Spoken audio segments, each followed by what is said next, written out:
ఏమంటారు, నా పేరు భూమేష్ అండి. మనం ఈరోజు ఏంటంటే బ్యాంక్ నిఫ్టీ అండ్ నిఫ్టీ రెండిట్లో అనలైజ్ చేసి రేపు మండే కాబట్టి రేపు ఎలా ట్రేడ్ చేయాలనేది చూద్దాము. ఫస్ట్ మనం బ్యాంక్ నిఫ్టీ అనలైజ్ చేసి ఎగ్జాక్ట్గా మనం 15 మినిట్స్లో ట్రేడ్ ఎలా చేయాలనేది support and resistance levels mark చేసుకుందాం. ఓకే, నేను ఏవైతే మార్క్ చేస్తున్నానో అవి నోట్ చేసుకోండి, ఎందుకంటే చాలా ఇంపార్టెంట్. ఓకే, నోట్ చేసుకొని మనం రేపు ఎలా ట్రేడ్ చేయాలనేది చూసుకుందాం. మనకు ఫస్ట్ బ్యాంక్ నిఫ్టీ డైలీలో చూసాం, డైలీ బేస్ చూసిన తర్వాత 15 మినిట్స్లో ఎలా ట్రేడ్ చేయాలో చూద్దాం. బ్యాంక్ నిఫ్టీలో చూసుకోండి, అసలు మార్కెట్ ఇక్కడ నుంచి ఇదైతే సపోర్ట్ లెవెల్ ఉందో ఈ సపోర్ట్ లెవెల్ బ్రేక్ చేసిన తర్వాత మార్కెట్ అనేది కంటిన్యూ సెల్లింగ్ ఉంటుంది. చూడండి ప్రైస్ యాక్షన్తో ఇక్కడ చూడండి, మార్కెట్ ఒకటి సెల్లింగ్ వచ్చింది, సెల్లింగ్ వచ్చిన తర్వాత పాజ్, దాని తర్వాత మళ్ళీ సెల్లింగ్, మళ్ళీ ఇక్కడ ఒక 2-3 క్యాండిల్స్ కానీ ఇక్కడ హోల్డ్ చేస్తే ఈ 44,400 500 దగ్గర ఈ లెవెల్ ఏదైతుందో 44,400 నుంచి 45,500 వరకు ఇక్కడ కానీ ఒక 2-3 క్యాండిల్స్ ఇంకా ఆగితే ఒక సపోర్ట్ కానీ రెసిస్టెంట్ లాగా సైడ్ వేస్ అవుతుంది అనుకోండి, అప్ సైడ్ కానీ డౌన్ సైడ్ కానీ మంచి మూమెంట్ ఉంటుంది మనకు. డైలీ కానీ 15 మినిట్స్లో మాత్రం మంచి మూమెంట్ ఉంటుంది.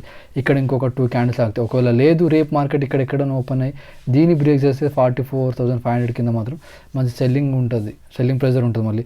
ఎందుకంటే మార్కెట్లో చూడండి ఇది ఏదో లెవెల్ ఉందో ఇక్కడ సస్టైన్ అయింది చాలా రోజుల వరకు, 2-3 వీక్స్ సస్టైన్ అయింది మార్కెట్ పైన. దాని తర్వాత ఇది ఏదో సపోర్ట్ లెవెల్ ఉందో దాన్ని బ్రేక్ చేసి మార్కెట్ అనేది కంటిన్యూ సెల్లింగ్లోకి వచ్చేసింది, మంచి ప్రైస్ యాక్షన్ సెల్లింగ్ వచ్చింది. ఇక్కడ చూడండి, ఇక్కడ నుంచి సెల్లింగ్, తర్వాత పాజ్, తర్వాత సెల్లింగ్, మళ్ళీ ఇక్కడ పాజ్ చేసుకుని తర్వాత కంటిన్యూ సెల్లింగ్ అయ్యే ఛాన్సెస్ ఉన్నాయి. ఓకే, ఎగ్జాక్ట్గా మనం రేపు మండే రోజు ఎలా ట్రేడ్ చేయాలని చూద్దాం. మన మార్కెట్ మనకు థర్స్డే రోజు, ఫ్రైడే రిపబ్లిక్ డే హాలిడే ఉంది కాబట్టి మార్కెట్ థర్స్డే రోజు 44,866 దగ్గర మనకు మార్కెట్ క్లోజ్ అయింది. మనకు ఫస్ట్ సపోర్ట్ చూసుకోండి, ఇక్కడ మార్కెట్ థర్స్డే రోజు వచ్చి కింద సపోర్ట్ చాలాసేపు ఉండి 3 o'clock 3 తర్వాత మార్కెట్ అనేది రివర్స్ అయింది, అంటే షార్ట్ కవరింగ్ మూమెంట్ వచ్చింది మనకు థర్స్డే. ఇక్కడ నుంచి మార్కెట్ ఇక్కడ వచ్చి ఇక్కడ చాలాసేపు సైడ్ వేస్ ఇక్కడ ఈ లెవెల్ బ్రేక్ చేయగానే చూడండి ఎంత పెద్ద మార్కెట్ అప్ సైడ్ మూమెంట్ వచ్చిందో.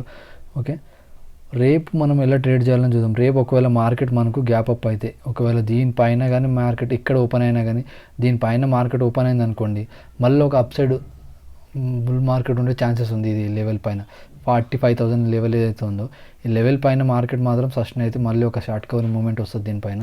ఫస్ట్ టార్గెట్ దీన్ని ఇక్కడ మార్కెట్ ఓపెన్ అయింది అనుకోండి ఈ లెవెల్ దగ్గర 44,900 నుంచి 45,000 ఈ లెవెల్లో మార్కెట్ ఓపెన్ అయ్యే గ్యాప్ అప్, ఈ లెవెల్ని బ్రేక్ చేస్తే మాత్రం ఫస్ట్ టార్గెట్ మనకు అప్ సైడ్ వచ్చేసి 47,000 45,700 47,000 కాదు 45,700 ఇది ఫస్ట్ టార్గెట్. మనకు అంత పెద్దగా క్యాప్చర్ చేయలేరు ఎక్కువ శాతం కాబట్టి ఫస్ట్ టార్గెట్ ఒకటి పెట్టుకుందాం మనం, దాని తర్వాత అది సెకండ్ టార్గెట్.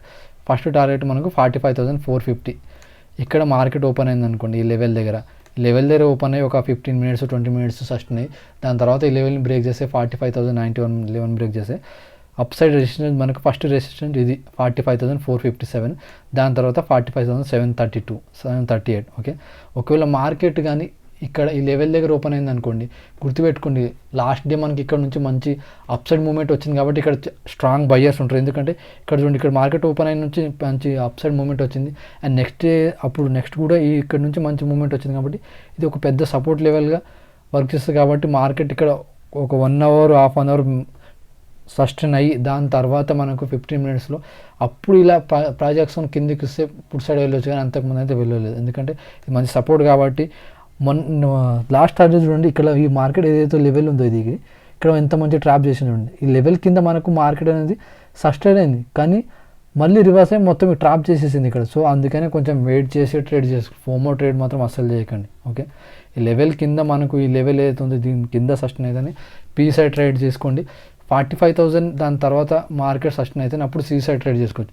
ఈ మధ్యలో ఒకవేళ మీరు ఎవరైతే కొంచెం రిస్క్ ట్రేడర్స్ ఎవరైతే ఉంటారో వాళ్ళు ఇక్కడ నుంచి ఈ సపోర్ట్ నుంచి ఇక్కడ దీన్ని బ్రేక్ చేస్తే ఇట్లా అప్ సైడ్ మూమెంట్ చేయొచ్చు, కానీ ఈ మధ్యలో ఇక్కడ కానీ ఇక్కడ ట్రేడ్ తీసుకుంటే మాత్రం ట్రాప్ అయ్యే ఛాన్సెస్ ఎక్కువ ఉన్నాయి. ఎందుకంటే ఇక్కడ పైన సెల్లర్స్ ఉన్నారు, స్ట్రాంగ్ సెల్లర్స్, ఇక్కడ కింద స్ట్రాంగ్ బయర్స్ ఉన్నారు. సో వీళ్ళనే వెళ్ళిపోవాలి, అప్పుడే మనకు మార్కెట్లో అనేది డబ్బులు వస్తాయి. అంతకుముందు మీరు ఇక్కడ ట్రేడ్ చేసినా కానీ మళ్ళీ ట్రాప్ అయ్యే ఛాన్స్ ఉంటుంది, మళ్ళీ డబ్బులు పోతాయి. ఓకే, ఇది 45,000 పైన అండ్ 44,400 ఈ లెవెల్ కింద ఇక్కడ మనం మంచి ట్రేడ్ చేసుకోవచ్చు. పెద్ద గ్యాప్ అప్ అయింది అనుకోండి, ఎగ్జాంపుల్ ఇప్పుడు ఇక్కడ అనుకున్నాం కదా, ఒకవేళ మార్కెట్ ఇక్కడ ఓపెన్ అయింది అనుకోండి, ఇక్కడ కానీ 44,200 ఇక్కడ ఓపెన్ అయితే మాత్రం కొంచెం ఆగండి. ఇంకోటి చెప్పడం మర్చిపోయి, ఈ లెవెల్ కింద మనకు ఒకవేళ సస్టైన్ అయింది అనుకోండి, మనకు కింద ఫస్ట్ సపోర్ట్ వచ్చేసి మనకు 44,200 లెవెల్ మనకు ఫస్ట్ సపోర్ట్, దీన్ని బ్రేక్ చేసే 44,200, దాని తర్వాత 44,000 44,189 అనుకోండి, 44,189. దాని తర్వాత సైకాలజికల్ నెంబర్ ఉంది కాబట్టి మనకి 44,000 అనేది నెక్స్ట్ సపోర్ట్గా వర్క్ చేస్తుంది మనకి. ఫస్ట్ ఇది 44,189 200 అండ్ దాని తర్వాత 43,980 అది సెకండ్ సపోర్ట్. ఓకే, ఇప్పుడు మనము నిఫ్టీలో ట్రేడ్ చేద్దాం, నిఫ్టీ అనాలిసిస్ చేద్దాం. నిఫ్టీలో ఎలా ట్రేడ్ చేయాలన్నది. ఇప్పుడు బ్యాంక్ నిఫ్టీ అయిపోయింది, నెక్స్ట్ నిఫ్టీలో చూసుకోండి మంచి సపోర్ట్ లెవెల్గా వచ్చాయి మనకి ఇక్కడ మార్కెట్. నిఫ్టీలో ఒకవేళ మార్కెట్ ఈ లెవెల్ పైన ఓపెన్ అయింది అనుకోండి, ఈ 21,479 ఇది ఏది ఉందో ఇక్కడ ఓపెన్ అయింది అనుకోండి, మళ్ళీ ఒక సెల్లింగ్ వచ్చే మూమెంట్ అయితే ఖచ్చితంగా ఉంది. ఎందుకంటే లాస్ట్ టైం ఇక్కడ నుంచి ఒక సెల్లింగ్ వచ్చింది కాబట్టి ఇక్కడ ఓపెన్ అయ్యి ఇక్కడ దీన్ని బ్రేక్ చేసి మళ్ళీ చాలాసార్లు గుర్తుపెట్టుకోండి, చాలాసార్లు మార్కెట్ అనేది ఇట్లా బ్రేక్ చేస్తుంది. దీనిపైన బ్రేక్ చేసిన వెంటనే మార్కెట్ అనేది మళ్ళీ సెల్లింగ్లోకి వచ్చేస్తుంది.